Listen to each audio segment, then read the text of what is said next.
Hello guys, what's up and welcome back to my YouTube channel. It's me, your favorite mommy, the assertive mom. Today I shall be telling you a lot of things you might not know about Angola. Just sit back, relax and enjoy my story.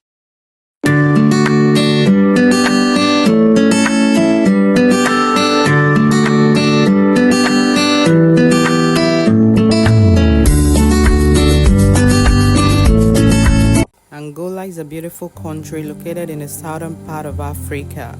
The Republic of Angola is surrounded by three African countries: Namibia to the south, Zambia to the east, Congo to the north, and the Atlantic Ocean to the west. Angola has a diverse population consisting of various ethnic groups and many indigenous languages.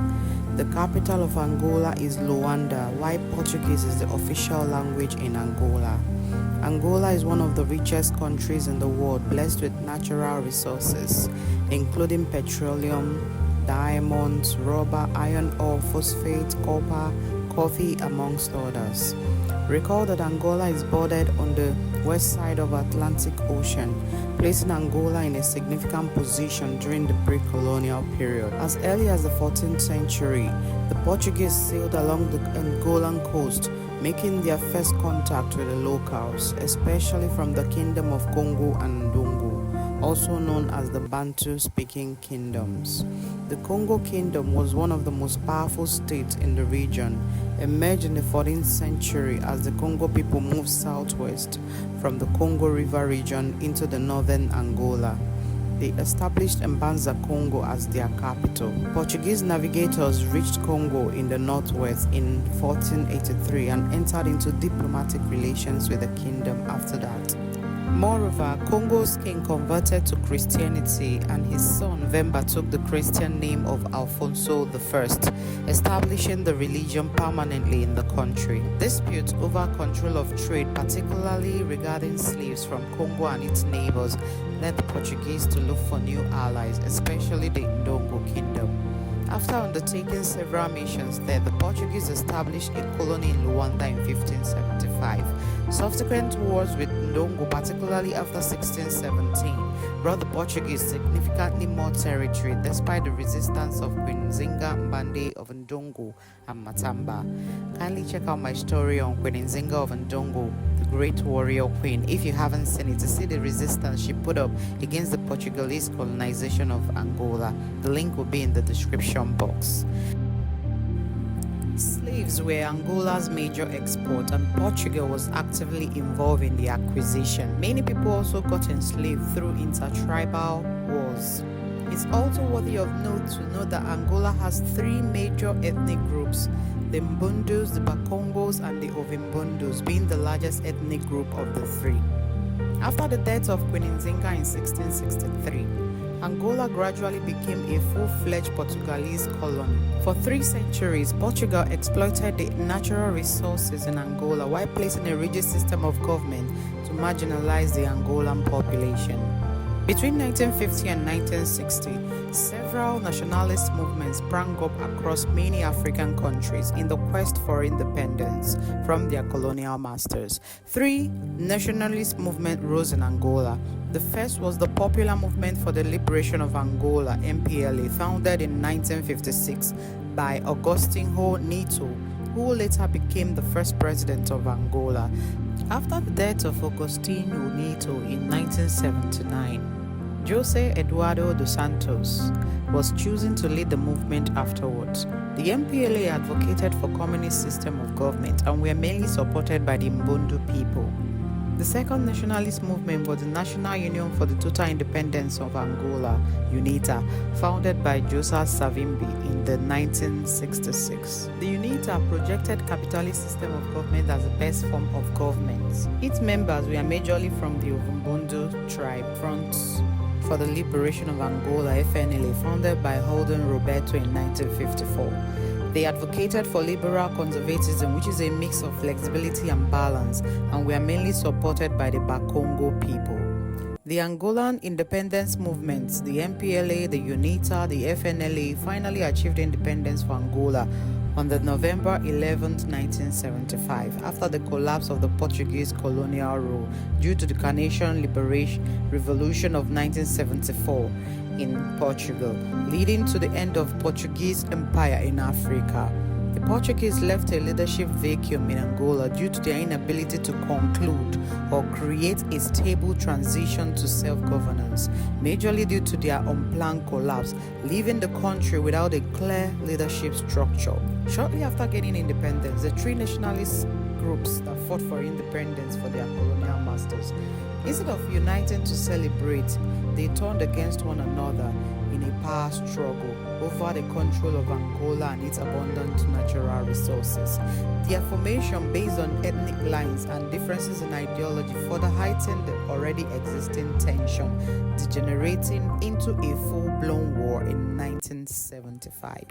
The MPLA quickly declared itself the government in Luanda, but UNITA and FNLA contested this, leading to more violent struggle. This event took place during a time in history known as the Cold War era, a period of intense political, military, and ideological rivalry between the United States and the Soviet Union, also known as Russia, along with their respective allies. It was called the Cold War because it did not directly result in fighting between the superpowers. Rather, it took the form of proxy wars, armed races, espionage, and competition for global influence. As the international community watched what unfolds in Angola, they decided to take sides, majorly due to the prevalent ideological dispute also going on in the international arena at that time. The MPLA received support from Russia and Cuba because of their Marxist-Leninist ideology, while the United States and South Africa backed UNITA due to their anti-communist ideology and capitalist tendencies.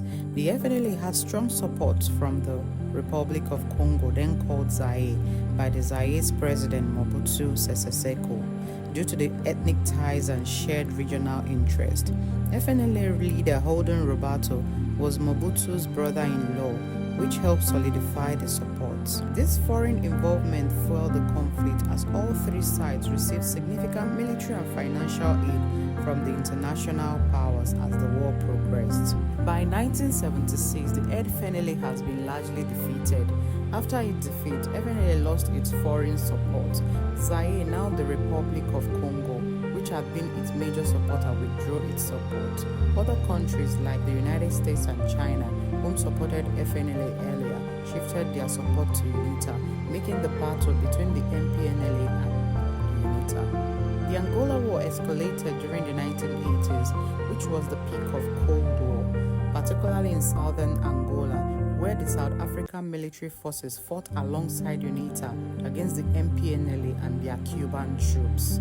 The Cold War officially ended with the collapse of the Soviet Union in 1991, leading to the emergence of the US as the world superpower. With the collapse of the Soviet Union, foreign support for both sides started to wane. Cuba withdrew its troops from Angola in 1989. South Africa pulled back its military involvement. Several peace agreements were attempted during this period, including the Bisese Accord of 1991, the Lusaka Protocol of 1994, to no avail. All these agreements failed and fighting resumed. The war dragged into the millennium, with UNITA relying on diamond sales to fund its military. In 2002, Jonas Savimbi, the leader of UNITA, was killed in combat. His death marked a significant turning point in the Angolan civil war. After his death, UNITA military collapsed and the movement signed a peace agreement with the MPLA-led government a few weeks later, bringing to an abrupt end a civil war which lasted for nearly 27 years. The Angolan Civil War was one of the longest and the most complicated conflicts in the African history, leaving an estimated sum of about 1 million people dead, while displacing millions of others.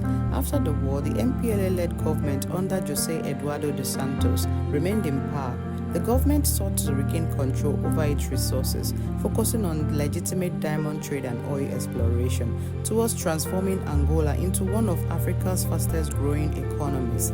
The Kimberley process is one initiative designed to ensure that diamonds are sourced through legitimate processes. This has tremendously transformed the Angolan diamond industry after the war through transparent sales arrangements. However, despite the significant improvement, the horrors of the war has left deep tribal divisions, poverty, corruption, limited access to quality healthcare, and educational inequality, which continue to pose a challenge to many Angolans even into 2025. So guys, if you're from Angola, kindly comment hello in the comment section and tell us more about the Angolan Civil War of 1975. If you're not from Angola, also share your views with us about wars in general in Africa. Did you observe any obvious trend? Thank you and see you in my next one. Bye bye.